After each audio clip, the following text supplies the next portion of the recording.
नवंबर 2018 में सलीम, उसकी पत्नी नाजिया और उनकी बेटी सायरा एक रात की बस यात्रा पर थे जब अचानक अजीब घटनाएं शुरू हो गई।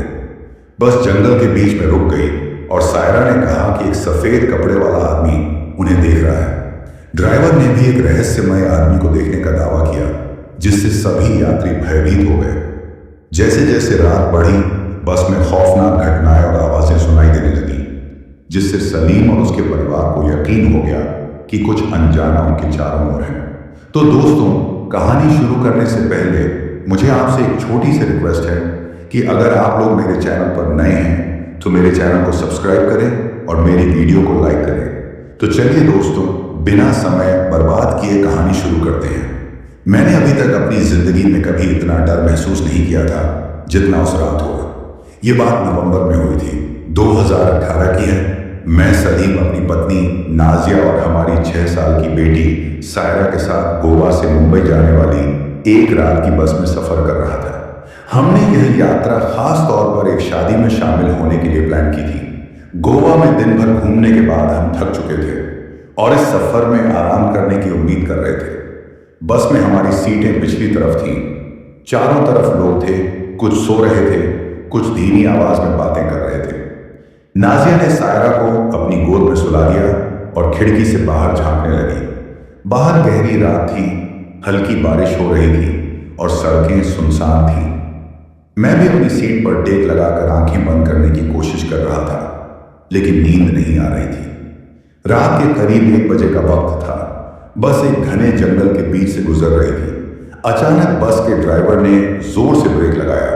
बस में बैठे सभी लोग झटके से आगे की ओर झुके। क्या हुआ? मैंने पूछा। ड्राइवर की आवाज सुनाई दी। सामने कोई जानवर था शायद, पर खिड़की से देखने पर कुछ भी नहीं दिखा।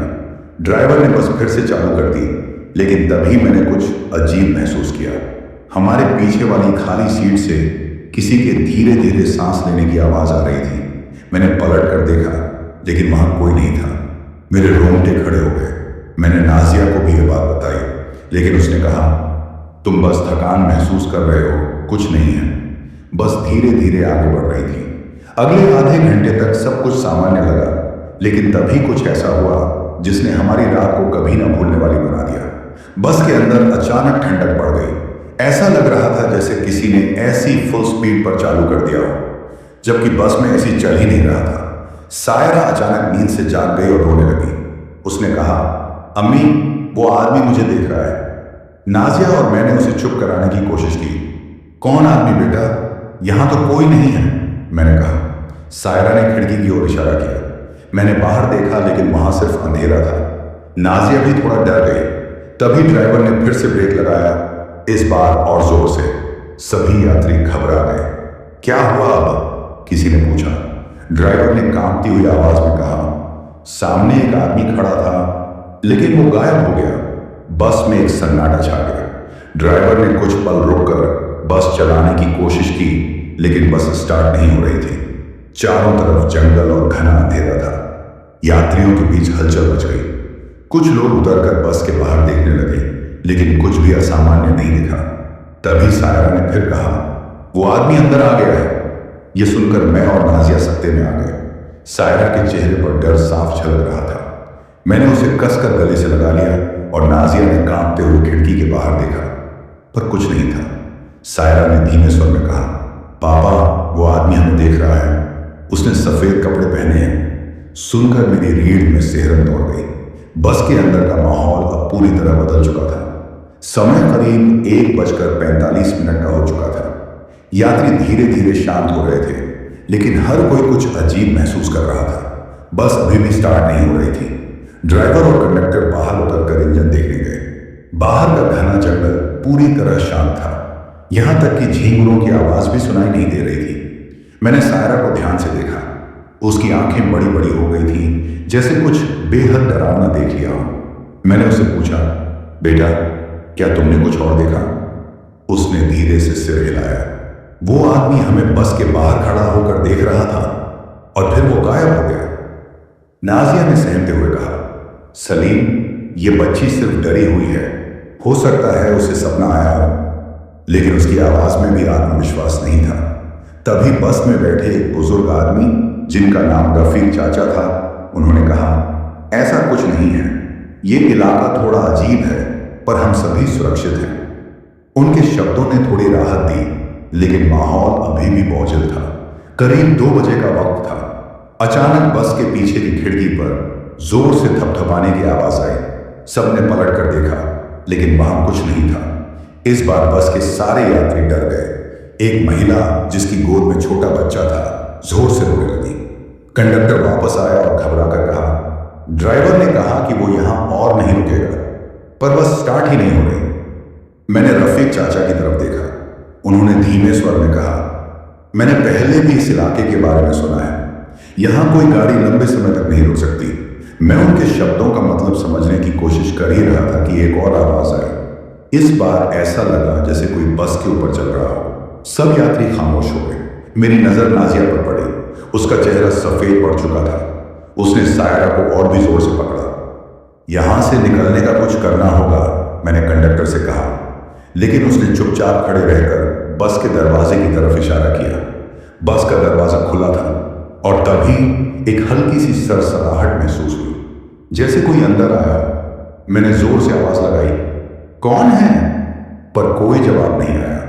यात्रियों में से एक लड़के ने मोबाइल का टॉर्च जलाया। उसने बस के अंदर चारों ओर रोशनी डाली। किसी को कुछ नहीं दिखा। रफीक चाचा ने एक लंबी सांस ली और कहा, सलीम बेटा, यह जगह ऐसी है जहां रात को रुकना अच्छा नहीं। उनकी आवाज में चिंता साफ झलक रही थी। तभी अचानक से सायरा ने मेरी बांह पकड़कर कहा, वो आदमी फिर से आ गया। इस बार वो मुस्कुरा रहा है। उसका चेहरा डर से पीला पड़ गया था। मैंने खिड़की से बाहर देखा, लेकिन वहां सिर्फ गहरा अंधेरा था। नाजिया अब लगभग रोने लगी थी। अचानक बस के अंदर की लाइट जलने बुझने लगी। ऐसा लगा जैसे किसी ने स्विच के साथ छेड़छाड़ की हो। कंडक्टर ने डरते हुए कहा, हम सबको मिलकर नीचे उतरना चाहिए, लेकिन कोई भी बाहर जाने की हिम्मत नहीं कर रहा था। तभी पीछे बैठे एक लड़के ने कहा, भाई साहब, ऐसा लग रहा है जैसे बस के बाहर कोई बार बार घूम रहा है। मैंने एक परछाई देखी है। उसकी बात सुनकर सभी का दिल धड़कने लगा। घड़ी में 2:30 चुके थे। बस के चारों ओर अजीब सी खामोशी थी और तभी बस का इंजन अचानक अपने आप स्टार्ट हो गया। ड्राइवर और कंडक्टर बस में वापस दौड़ते हुए चढ़े और बिना कुछ कहे बस को चलाने लगे। बस के अंदर कोई कुछ बोल नहीं रहा था। सबके चेहरे पर डर साफ था, पर एक सवाल सबके दिल में था, क्या सच में बस में अब सिर्फ वही लोग थे जो चढ़े थे? बस के इंजन की आवाज अब तक हमें राहत देती थी, लेकिन इस बार यह डर पैदा कर रही थी।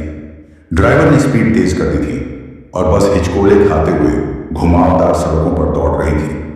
बाहर गहरा जंगल और बारिश की बूंदें खिड़की के शीशे पर गिर रही थी।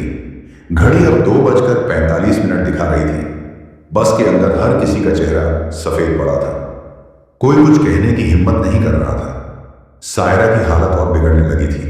वो बार बार कह रही थी, पापा, वो आदमी फिर दिख रहा है, अब बस के अंदर है। उसकी बात सुनकर मेरी धड़कन रुकने से लगी। मैंने इधर उधर देखा, लेकिन मुझे कुछ नहीं दिखा। नाजिया ने सायरा को गले से लगा लिया और उसकी आंखों पर हाथ रख दिया। तभी ड्राइवर ने एक तेज आवाज में चिल्लाया, कौन है? बस रुक चुकी थी। ड्राइवर की निगाहें रियर व्यू मिरर पर टिकी हुई थी। मैंने भी मिरर में देखने की कोशिश की, लेकिन वहां कुछ साफ नहीं दिखा। तभी पीछे की तरफ बैठा एक लड़का घबराते हुए चिल्लाया, भाई, पीछे कुछ है, मैंने किसी को हिलते हुए देखा। बस के अंदर सन्नाटा छा गया। किसी की हिम्मत नहीं हो रही थी पलट कर देखने की। नाजिया ने धीरे से मेरे हाथ को पकड़कर कहा, सलीम, मुझे यहां कुछ ठीक नहीं लग रहा, हमें यहां से जल्दी निकलना चाहिए। घड़ी में 3 बजाने वाले थे। ड्राइवर ने बस फिर से चलाने की कोशिश की, लेकिन बस का इंजन बार बार बंद हो रहा था। बाहर की खिड़की से सड़क के दोनों तरफ सिर्फ पेड़ नजर आ रहे थे, जो बारिश में भीगे हुए एक अजीब सी परछाई बना रहे थे। तभी कंडक्टर ने झिझकते हुए कहा, भाई साहब, हम यहां क्यों रुके हुए हैं? यह इलाका अच्छा नहीं है। मैंने सुना है कि यहां पर। उसने अपनी बात पूरी नहीं की, लेकिन उसकी आवाज कांप रही थी। सायरा ने एक बार फिर मेरी तरफ देखा और धीमी आवाज में कहा, पापा, वो आदमी अब खड़ा नहीं है, वो चलने लगा है, हमारी तरफ आ रहा है।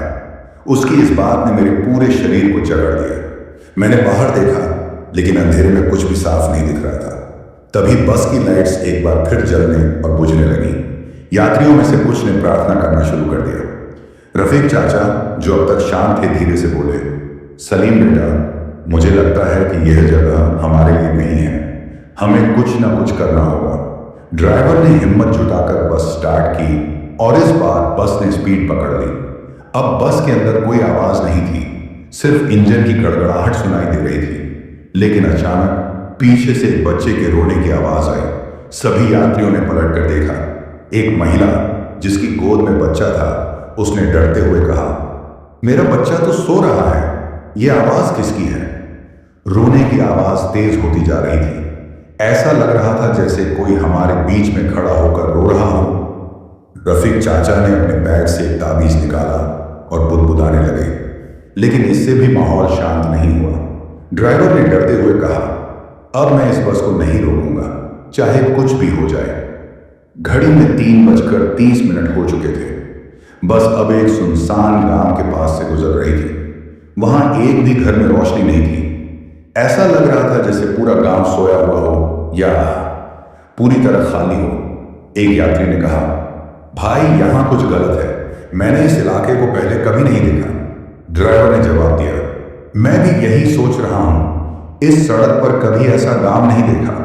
उसकी यह बात सुनकर मेरी घबराहट और बढ़ गई। बस के चारों ओर गहरा सन्नाटा था। अचानक बस के ऊपर से कुछ गिरने की आवाज आई। सभी यात्री डर के मारे अपनी जगह से उठ खड़े हुए। ड्राइवर ने जोर से ब्रेक लगाया। बस रुक गई और हर कोई एक दूसरे की तरफ देख रहा था। कंडक्टर ने डरते हुए कहा, मैंने ऊपर कुछ चलते हुए देखा, हमें बस से बाहर निकलना होगा। नाजिया ने मेरी ओर देखा। उसकी आंखों में डर और सवाल दोनों थे। क्या करें सलीम? उसने पूछा, लेकिन मैं खुद असमंजस में था। तभी सायरा ने कहा, वो आदमी अब सामने खड़ा है, वो मुस्कुरा रहा है। सभी ने बस के सामने खिड़की से बाहर झांकने की कोशिश की, लेकिन बाहर कुछ नहीं था, बस अंधेरा। ड्राइवर ने कांपते हुए बस के गियर में हाथ डाला, लेकिन इंजन बंद हो गया। घड़ी में 3:45 का समय हो चुका था। बाहर का घना अंधेरा अब और भी भारी लगने लगा था। सड़कों पर कोई रोशनी नहीं थी और जंगल की छायाएं बस की खिड़कियों पर अजीबोगरीब आकृतियां बना रही थीं। सायरा चुपचाप नाजिया की गोद में बैठी थी, लेकिन उसकी आंखें लगातार आगे की ओर टिकी हुई थी। ऐसा लग रहा था जैसे वह कुछ देख रही हो जो हम में से कोई और नहीं देख पा रहा था। वो आदमी अब बस के पास है, उसने धीरे से कहा। उसकी आवाज में ऐसा डर था जो किसी के भी रोंगटे खड़े कर दे। बस के अंदर बैठे यात्रियों के चेहरों पर भय साफ झलक रहा था। रफीक चाचा ने धीरे से कहा, सलीम बेटा, मैंने सुना है कि इस इलाके में अक्सर लोग गायब हो जाते हैं, हम सभी को एक साथ रहना चाहिए।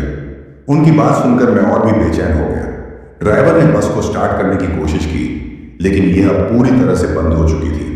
बाहर से अब अजीबोगरीब आवाजें आने लगी, जैसे कोई तेजी से झाड़ियों में चल रहा हो। एक महिला यात्री जो अब तक शांत थी, जोर से चीख पड़ी। उसने कहा, मैंने खिड़की के बाहर किसी को खड़े देखा, वो बस हमें घूर रहा था। डर की लहर पूरे बस में दौड़ गई। मैंने खिड़की से बाहर झांकने की कोशिश की, लेकिन वहां कुछ नहीं था, केवल पेड़, अंधेरा और ठंडी हवा। सड़क और बस के आसपास की जगह यह सड़क कोई मुख्य हाईवे नहीं थी। यह एक पुराना, कम इस्तेमाल होने वाला रास्ता था जो गोवा से कोंकण की ओर जाता था। बस के ड्राइवर ने शॉर्टकट लेने की बात कही थी, लेकिन यह शॉर्टकट अब एक भूल भुलैया बन चुका था। यह इलाका सुनसान था और पिछले आधे घंटे से हमने किसी दूसरी गाड़ी या इंसान को नहीं देखा था। सायरा ने एक बार फिर धीरे से कहा, पापा, वो अब बस के अंदर आने वाला है। उसकी बात सुनकर मैं समझ गया कि अब सिर्फ इंतजार करना ही बाकी है। तभी बस की छत से तेज धमाके की आवाज आई। सभी यात्री अपनी अपनी जगह से उठ खड़े हुए। किसी की हिम्मत नहीं हो रही थी कि वह बाहर जाकर देखे।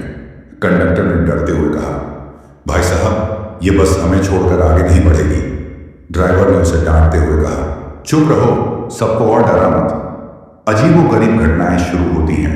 रफीक चाचा, जो सबसे बुजुर्ग थे, अपने बैग से पानी की एक बोतल निकालकर अपने चेहरे पर छिड़कने लगे। उनके माथे पर पसीने की बूंदें साफ दिख रही थी। उन्होंने कहा, यह जगह हमारे लिए नहीं बनी है। जितनी जल्दी हो सके यहां से निकलने की कोशिश करो। लेकिन तभी बस की खिड़की के शीशे पर किसी ने जोर से धक्की दी। यह आवाज इतनी तेज थी कि सारा माहौल गूंज उठा। नाजिया ने मुझे कसकर पकड़ लिया। सलीम, ये क्या हो रहा है? उसकी आंखों में आंसू थे। बस के अंदर की लाइट फिर से जलने बुझने लगी। ऐसा लग रहा था जैसे कोई इसे जानबूझकर बंद और चालू कर रहा हो। ड्राइवर ने गुस्से में चिल्लाते हुए कहा, कौन है? सामने आओ। लेकिन जवाब में सिर्फ एक गहरी डरावनी खामोशी थी। सायरा ने खामोशी तोड़ी। उसने कहा, पापा, वो अब बस के अंदर आ गया है। उसकी बात सुनकर हर कोई अपनी सीट पर जम सा गया। बस के अंदर एक ठंडी हवा चलने लगी जो किसी सामान्य एसी की हवा से बिल्कुल अलग थी। यह हवा ऐसी थी जो शरीर को सुन्न कर दे। एक और यात्री की चीख अचानक पीछे बैठे एक आदमी ने चिल्लाते हुए कहा, मुझे जाने दो, मैं अब यहां नहीं रह सकता। वह अपनी सीट से उठकर बस का दरवाजा खोलने की कोशिश करने लगा, लेकिन दरवाजा जैसे जाम हो गया हो। वह जोर से धक्का मार रहा था, लेकिन दरवाजा नहीं खुल रहा था। तभी बस की छत से एक भारी कदमों की आवाज सुनाई दी। ऐसा लग रहा था जैसे कोई बहुत बड़ा और भारी इंसान बस के ऊपर चल रहा हो। हर कदम के साथ बस थोड़ी थोड़ी हिल रही थी। कंडक्टर ने रोते हुए कहा, यह कोई इंसान नहीं हो सकता, हमें प्रार्थना करनी चाहिए। रफीक चाचा ने अपने हाथ जोड़कर कुछ बुदबुदाना शुरू कर दिया। उनकी आवाज धीमी लेकिन दृढ़ थी।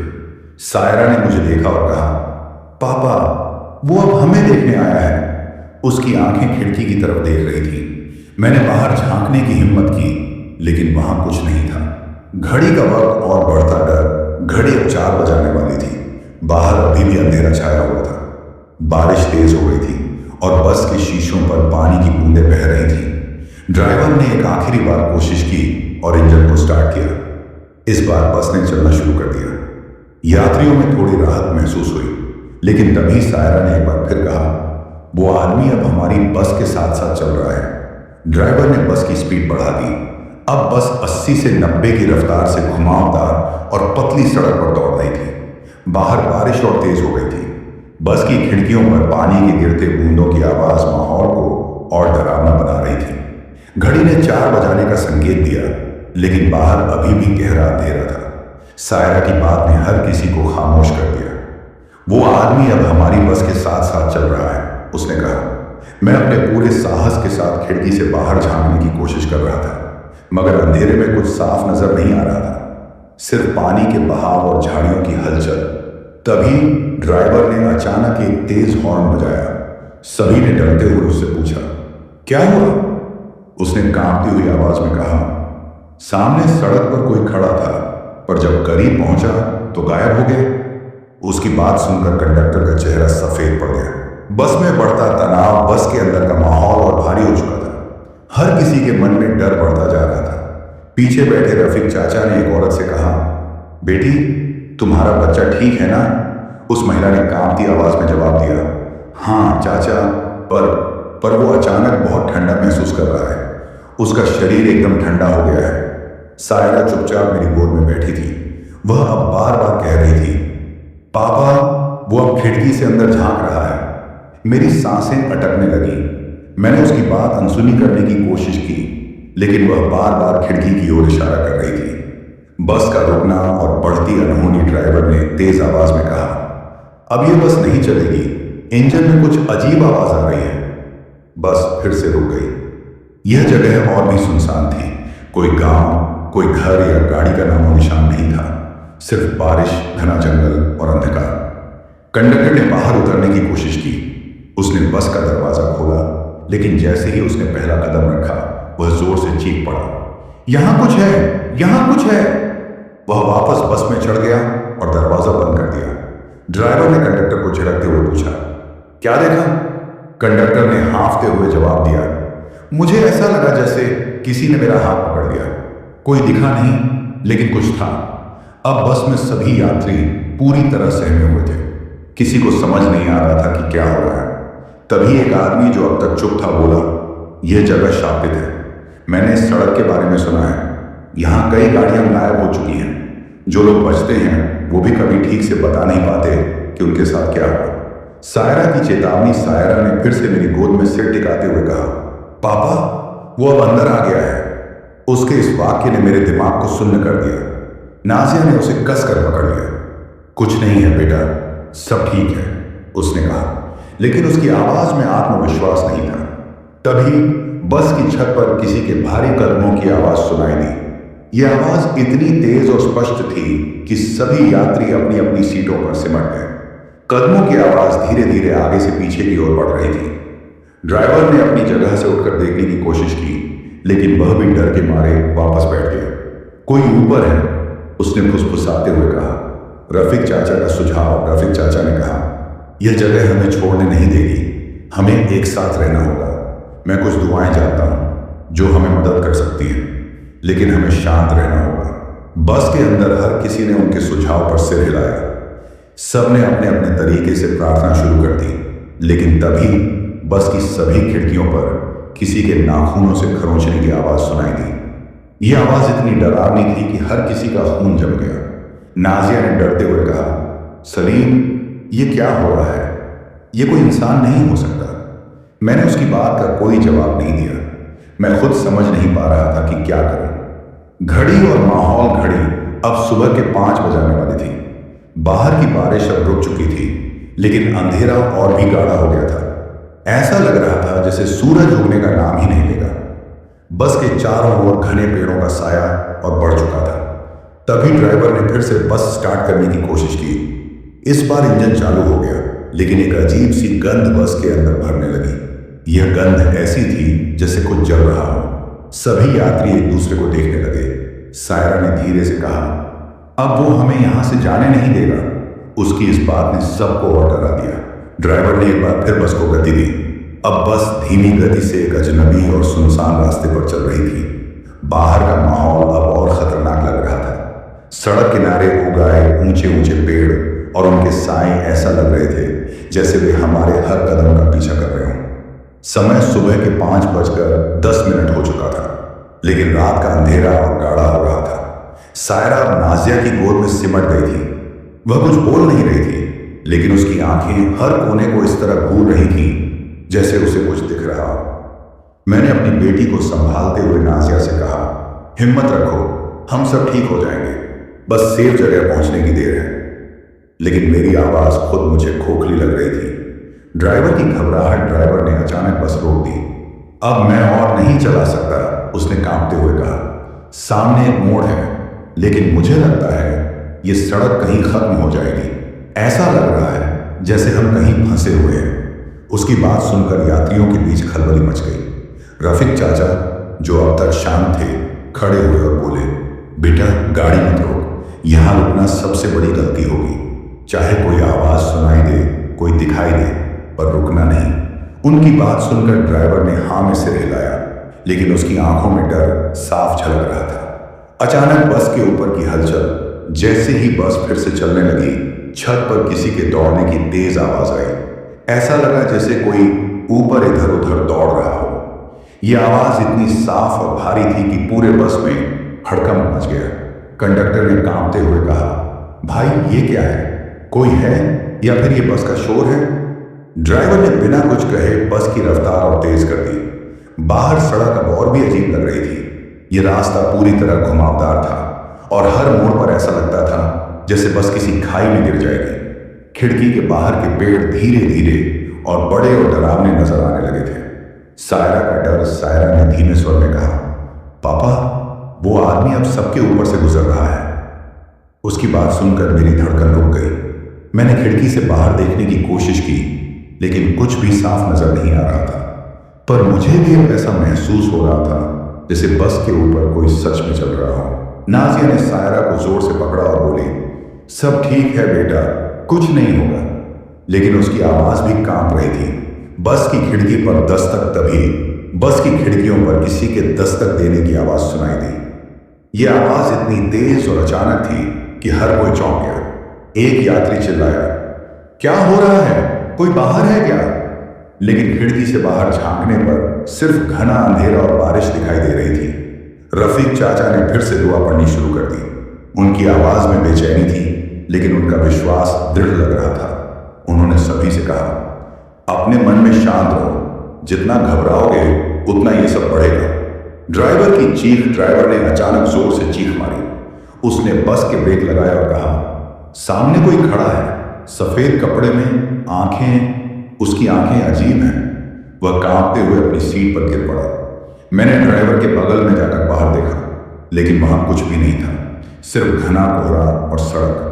कंडक्टर ने ड्राइवर को संभालते हुए कहा, चलो भाई, गाड़ी को आगे बढ़ाओ, यहां रुकना हमारे लिए अच्छा नहीं है। ड्राइवर ने खुद को किसी तरह संभाला और बस को फिर से चलाने की कोशिश की। बस का रुकना तभी बस अचानक झटके से रुक गई। अब इंजन से अजीब सी आवाजें आने लगी। ड्राइवर ने कहा, अब ये बस नहीं चलेगी। बाहर का माहौल और डरावना हो चुका था। चारों ओर सिर्फ जंगल और अंधेरा था। सायरा ने मेरी गोद में सिर टिकाते हुए कहा, पापा, वो अब बस के अंदर आने वाला है। उसकी इस बात ने मेरी हिम्मत पूरी तरह खत्म कर दी। नाजिया की आंखों में डर के आंसू थे। उसने कहा, सलीम, क्या हो रहा है? हमें यहां से कैसे निकलना है? सड़क का अंत जैसे ही मैंने नाजिया को सांत्वना देने की कोशिश की, रफीक चाचा ने कहा, इस रास्ते का कोई अंत नहीं है। जब तक हम शांत नहीं रहेंगे और खुद को बचाने के लिए नहीं लड़ेंगे, ये चीजें हमें ऐसे ही डराएंगी। बात समझने की कोशिश कर ही रहा था कि अचानक बस की सभी लाइट बंद हो गई। अब बस के अंदर घना अंधेरा और बाहर से आती ठंडी हवा ने माहौल को और डरावना बना दिया। हर यात्री अपने आप से सवाल कर रहा था, क्या हम कभी यहां से निकल पाएंगे? बस अब पूरी तरह से बंद हो चुकी थी। इंजन से निकलने वाली गंध और ठंडी हवा ने माहौल को और डरावना बना दिया था।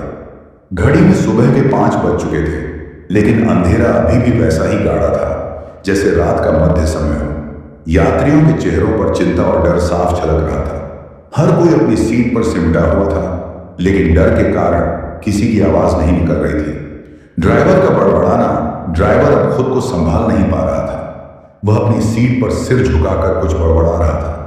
कंडक्टर ने उसे हिलाते हुए कहा, क्या हुआ भाई? हमें यहां से निकलने का कुछ करना होगा। ड्राइवर ने कांपते हुए कहा, मैंने उसे फिर से देखा। वो सड़क पर नहीं था, वो बस के अंदर था। यह सुनते ही यात्रियों के बीच खलबली मच गई। सभी ने इधर उधर देखना शुरू कर दिया। हर किसी को लग रहा था कि कुछ अजीब हो रहा है, लेकिन कोई यह कहने की हिम्मत नहीं कर पा रहा था। रफीक चाचा की बात। रफीक चाचा ने गहरी सांस लेते हुए कहा, मैंने ऐसी कहानियां सुनी हैं। यह जगह हमारे लिए नहीं है। हमें शांत रहना होगा। अगर हमने अपना डर उन तक पहुंचने दिया तो चीजें और खराब हो सकती हैं।